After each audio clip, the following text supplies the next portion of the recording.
Guys ये रहा class 9 का संस्कृत पेपर जो आपके कल के पेपर में आने वाला है, यानी कल के यानी कि 7 जुलाई जो है आपकी एग्ज़ाम में उसमें आने वाला क्वेश्चन जो है किस तरह से पूछा जाएगा, कैसे पूछा जाएगा। यानी संस्कृत आपका बहुत ही बेटर जाने वाला है, यकीन रखो। और ये आपका पार्ट 2 वीडियोज़ है। पार्ट 1 वीडियो ऑलरेडी अपलोड हो चुकी है, उन्हें देख लेना, और नहीं देखे होंगे तो उसके बाद आपको इसका थर्ड पार्ट भी मिल जाएगा। उससे क्वेश्चंस आपका बहुत ज़्यादा फंसने वाला है और वो भी बहुत जल्द मिल जाएंगे आपको, ठीक है।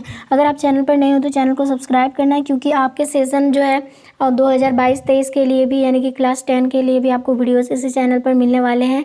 जैसे मैथ, साइंस और भी सब्जेक्ट का है, इसी वीडियो में मिलेगा, इसी चैनल पर मिलेगा। तो चैनल को सब्सक्राइब करके रखना। और अगर आप चैनल पर नए हो तो ठीक है। तो चलिए हम पहले क्वेश्चंस की ओर आते हैं, और इसमें बोला है कि नहीं 5 प्रश्न का आंसर आपको देने होंगे। सो पहला क्वेश्चन से जैसे यहाँ पर बोला कंचनपुरम नाम नगरम कुत्र विभाति सम। सो आंसर हो जाएगा कंचनपुरम नाम नगरम हिमवत सनोरूपरी विभाति सम, ये आंसर हो जाएगा। और उसके बाद सेकंड नंबर क्वेश्चन से यहाँ पर बोला यत्नेन किम रक्षते वित्तम वित्तम वृतम व। सो आंसर हो जाएगा यत्नेन वृतम रक्षते, ये आंसर हो जाएगा। आगे यहाँ पर क्वेश्चंस बोला है बला मतलब कि बला कदा क्रीडंतु आगच्छति, यानी कहाँ खेलते, तो आंसर हो जाएगा बला। जैसे यहाँ पर बोला है पठशाला गमन मतलब कि गमनम वेलायम क्रीडंतु आगच्छत, ठीक है। आगे यहाँ पर क्वेश्चंस बोला है कि के यहाँ पर बोला है के मधु मतलब मधु संग्रह व्याग्राम ग्राह भवमन, ठीक है।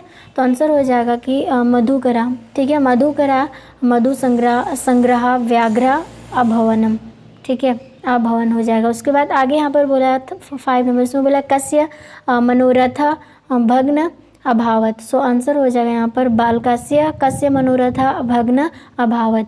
उसके बाद 6 नंबर क्वेश्चन है मर्ग भ्रांत संध्या कुत्र उपेति। सो आंसर हो जाएगा मर्ग भ्रांत संध्या गृहम उपेति, ठीक है। उसके बाद नेक्स्ट क्वेश्चन 7 नंबर क्वेश्चन में बोला अंते तपोदाता विद्या यानी कि विद्या ग्रहणय कुत्र गत। सो आंसर हो जाएगा मतलब अंते तपोदत्त विद्या ग्रहणय गुरुकुलम गत। सो यहाँ से 1 से 7 तक में 7 क्वेश्चंस का आंसर आपको मिल गया है, बट आपको एग्जाम में ओनली 5 क्वेश्चंस का आंसर देने होंगे, लेकिन यहाँ पे आपको 7 का 7 क्वेश्चन का आंसर याद करवाएंगे। आगे सेक्शन बी, इनमें बोला कि नहीं 5 प्रश्न को उत्तर देने होंगे, प्रत्येक का 3-3 मार्क्स होगा। सबसे पहले आपको 8 नंबर में ना उपसर्ग देखने को मिलेगा, उपसर्ग, वो भी 3 गो, ठीक है। सो उपसर्ग होता है किसी शब्द के पहले लगने वाले किसी शब्द के पहले अगर कोई उपसर्ग को लगाते हैं तो उसका चेंज हो जाता है, मतलब वो जो है पूरी तरह से चेंज हो जाता है, उसको हम लोग कहते हैं उपसर्ग। जैसे यहाँ पर भवती, भवती में हमने प्र लगाया तो प्र ही आपका क्या हो जाएगा उपसर्ग। उसी तरह यहाँ पर लभ्यते, लभ्यते में हमने ऊप लगाया तो ऊप हमारा उपसर्ग शब्द हो जाएगा। उसी तरह अगर हम यहाँ पे वसंती में से हम नी लगाएंगे तो निवसंत हो जाएगा, ठीक है। इस तरह है ये मतलब आप उपसर्ग को चुन सकते हो। उसके बाद 9 नंबर में आपको मिलान करने वाला देखने को मिलेगा, यानी क से हमें ख में मिलान करना है। जैसे यहाँ पर दिया है खिन्न, खिन किससे मिलेगा, तो ये खिन जो है ये बाल से मिलेगा, ठीक है। उसी तरह यहाँ पर दिया प्ला मतलब कि प्लायमनम, ये किससे मिलेगा, तो ये हो जाएगा आपका मतलब कि स्वानम से। फिर यहाँ पर हो जाएगा हमारा यानी कि स्वादिनुनी, तो ये आपका हो जाएगा मतलब कि भक्ष्य कल मतलब कव लानी सी, ठीक है। यानी इसके साथ उसको मिलान करना है और इसके साथ 9 नंबर में आपको हमेशा मिलान करने वाला मिलेगा 3 मार्क्स का। उसके बाद आगे है 10 नंबर। 10 नंबर में आपको क्या करना है, पर्यायवाची शब्द या समानार्थी शब्द देखने को मिलेगा, जो 3 गो आपसे पूछा जाएगा। जैसे पर्वत, पर्वत को क्या कहा जाता है, नग। उसी तरह भूपति, भूपति को राजा कहा जाता है, वृक्ष को तरु भी कहते हैं। तो इस तरह आपको याद करके चलना है, यानी कि इसका पर्यायवाची शब्द भी याद करना है। आगे यहाँ पर हमें बोला है कि अधोलिखित तेसु पदेसु यानी भिन्न वर्गीय मतलब इसमें अलग वाला शब्द को चुनना है यहाँ से, ठीक है। जैसे यहाँ पर क्या दिया रोडुम, फिर गंतुम, फिर सेतुम, फिर निर्वातुम। तो यहाँ पर देखो इन सब में से जो अलग है वो क्या है, सेतुम। तो हमारा आंसर हो जाएगा सेतुम, ठीक है।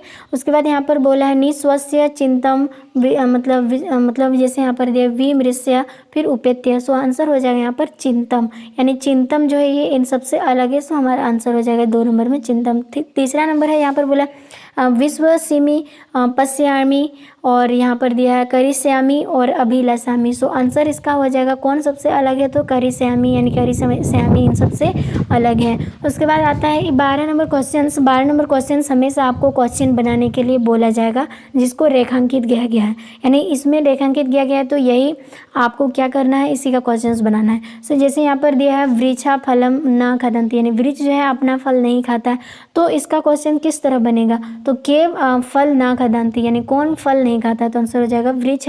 बट हमें आंसर नहीं बल्कि इनका क्वेश्चन बनाने बोला है, ठीक है।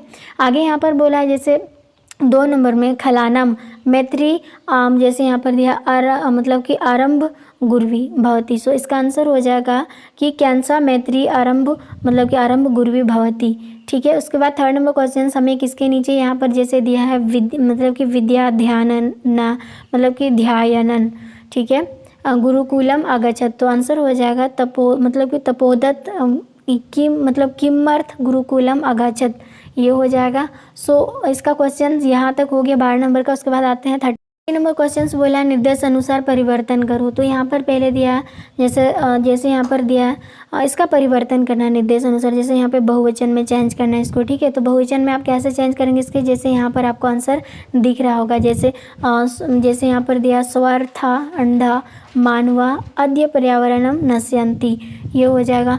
फिर इसका मानव पर्यावरण कुक्षो सुरक्षित भवन्ति, तो इसको एक वचन में बदलना है। सो आंसर हो जाएगा मानव पर्यावरण कुक्षे सुरक्षित भवति, ये एक वचन में बदला। उसके बाद यहाँ पे है जैसे यहाँ पर दिया गिरि निर्झरा निर्मल जलम मतलब कि प्रयच्छन्ति, इसका द्विवचन में कैसे चेंज करेंगे, तो आंसर हो जाएगा गिरि निर्झरो निर्मलम मतलब जलम मतलब प्रयच्छत, ठीक है। आगे यहाँ पर बोला पद रचना, यानी इससे पद रचना करना है, ठीक है। जैसे यहाँ पर दिया है गुरुगृहम, तो इसको क्या बोलते हैं एक शब्द में, तो आंसर हो जाएगा गुरुगृहम, ठीक है। उसके बाद है विद्या अभ्यास, तो ये हो जाएगा विद्याभ्यास। उसी तरह यहाँ पर स्थल चरंती इति, तो ये हो जाएगा स्थल चरा, ठीक है। इस तरह से आपको 14 नंबर तक क्वेश्चन देखने को मिलेगा। उसके बाद आते हैं सेक्शन सी, ये दीर्घ प्रश्न उत्तर का है जो 5 मार्क्स का आपको पूछा जाता है। तो यहाँ पर बोला कि इन्हीं 3 प्रश्नों का उत्तर देने होंगे। सो सबसे पहले यहाँ पर हमें क्या दिया है, इसको हमें लिखना जैसे भवन रवि भवत मित्रस्य मतलब अशोकया सफलता मतलब प्राप्त किया, ठीक है। फिर यहाँ पर दिया है ज्ञात्वा तस्मै लिखित मतलब कि वर्धापन पत्रे। फिर यहाँ से जो हमें छोटे हुए शब्द हैं इनको हमें फिल करना है यहाँ पर, ठीक है। सो पहला नंबर है जैसे यहाँ पर दिया है फर्स्ट नंबर, इसको क्या भरेंगे, तो यहाँ पर जगह का नाम दिया, तो आप अपने हिसाब से यहाँ पर जगह का नाम अपने हिसाब से नहीं दे सकते, यहाँ पर जो चीज़ दिया हुआ है उस जगह का नाम लिखेंगे। जैसे यहाँ पर देवघरत दिया है तो इसी का देंगे। फिर सेकंड नंबर में हमें क्या बोला, अशोक, यानी कि सेकंड नंबर हमें यहाँ पर प्रिया अशोक दिया है, तो आप यहाँ पे अपने हिसाब से नाम नहीं दे सकते हो, यहाँ पे अशोक दिया है तो आपको यहाँ पर अशोक ही देने होंगे। नमस्ते। उसके बाद यहाँ पर थर्ड नंबर में क्या क्वेश्चन भरा जाएगा, तो थर्ड नंबर में क्वेश्चन देखो क्या क्वेश्चन का मतलब कि खाली जगह जो है वो क्या हो जाएगा, भवन, ठीक है, भवन हो जाएगा, यानी कि यहाँ पर हो जाएगा भवन, ठीक है। आगे यहाँ पर 10वीं कक्षा में झारखंड राज्य, ठीक है। उसके बाद यहाँ पर फिर खाली जगह, तो ये 4 नंबर खाली जगह में आप क्या भरोगे, यहाँ पर प्रथमम यानी कि फर्स्ट रिजल्ट यानी फर्स्ट डिवीजन से मतलब क्या हो गया, प्राप्त किया तुमने। फिर इंद्र ज्ञात्वा अहम, फिर 5 नंबर में आपको क्या भरना है, हर्षित, यानी कि घर के सभी लोग बहुत खुश हैं, ठीक है। आगे है भवती परिश्रमस्य फलम प्राप्तम, ठीक है। एकम, इसके बाद यहाँ पर है एकम अपि चानम भवता, उसके बाद डैश है यहाँ पर 6 नंबर ना व्यतीत तम, तो यहाँ पर हो जाएगा 6 नंबर का कि व्यर्थम, यानी व्यर्थम में समय को मत गवाओ, ठीक है। फिर आगे उन्होंने बोला आगे क्या बोल रहे हैं कि अतः भवनम इंद्र स्थानम प्रापंतु, यहाँ पर है 7 नंबर, तो 7 नंबर में आपको क्या भरना है, तो 7 नंबर में आपको भरना है समर्थ, ठीक है, समर्थ भरना है, ओके। उसके बाद आता है 8 नंबर मम, उसके बाद डैश है, उसके बाद आपको 8 नंबर में क्या भरना है, वर्धापनम, ठीक है। उसके बाद है आपका 9 नंबर में आपको भरना है शुभकामना, लास्ट में शुभकामना, और आप यहाँ पर रवि नाम दिया तो अब यहाँ पे रवि नाम दे दो, ठीक है। उसके बाद आते हैं 16 नंबर क्वेश्चन। 16 नंबर क्वेश्चन में आपको चित्र से संबंधित क्वेश्चन पूछा जाएगा। जो आपको यहाँ पर फिगर दिख रहा होगा, ये बच्चे क्या कर रहे हैं, खेल रहे हैं, ठीक है, बागवानी में। सो यहाँ से आपसे क्या क्वेश्चन पूछा यहाँ पर दिया है, इदम उपनावस्यम चित्रम अस्ति, ये कहाँ का है, बागवानी का चित्र है। आगे यहाँ पर बोला असीमन वृक्षा पादपा पर्वता च शोभन्ते, ठीक है। उसके बाद थर्ड नंबर है पंच बालिका तत्र मतलब कंदुकेन क्रीडन्ति, यानी 5 बालिका जो है वो कंदुकेन खेल रही है, ठीक है। उसके बाद आगे यहाँ पर दिया है कि आकाशे पक्षी उड़यन्ति, यानी आकाश में पक्षी उड़ रहे हैं, ये भी आपको दिखाई दिया था।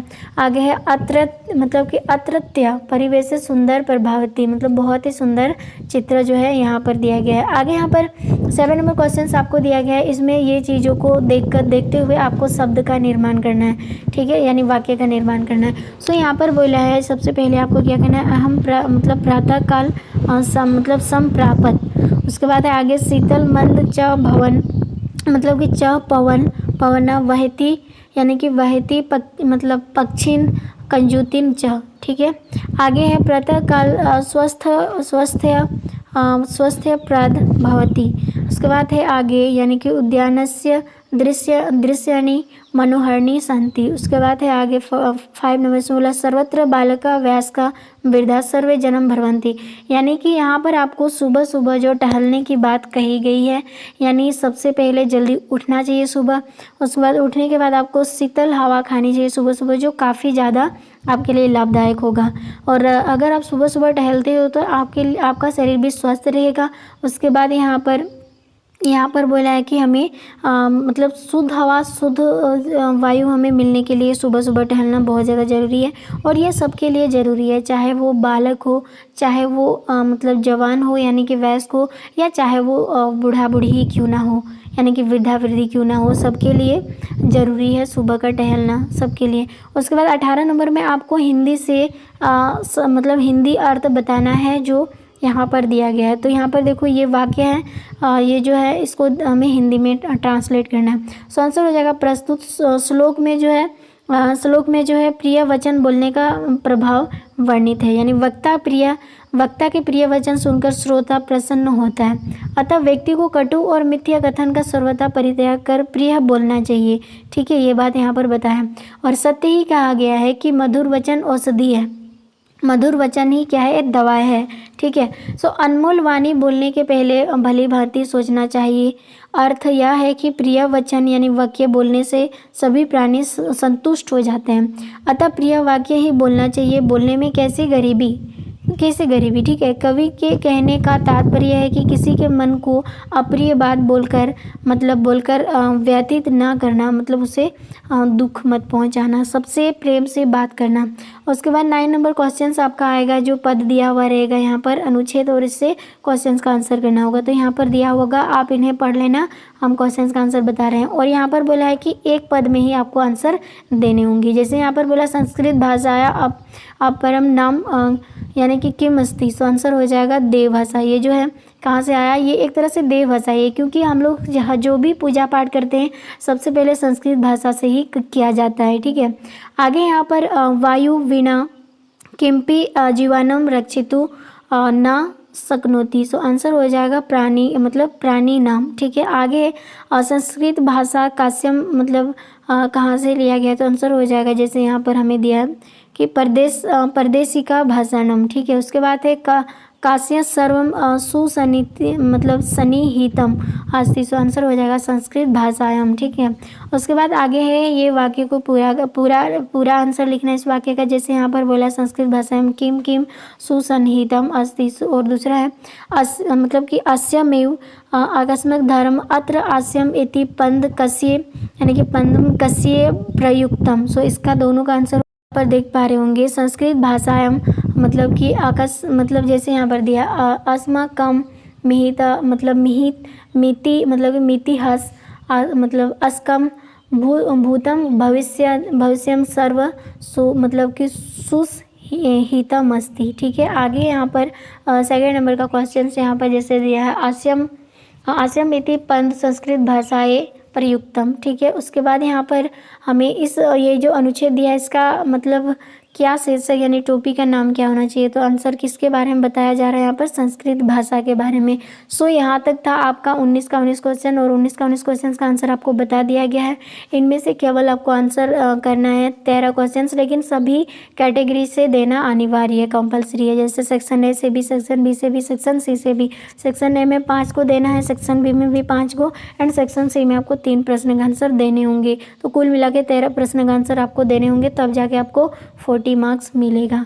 तो आई होप आपको समझ में आ गया होगा। अब नेक्स्ट पार्ट के साथ फिर से मिलते हैं।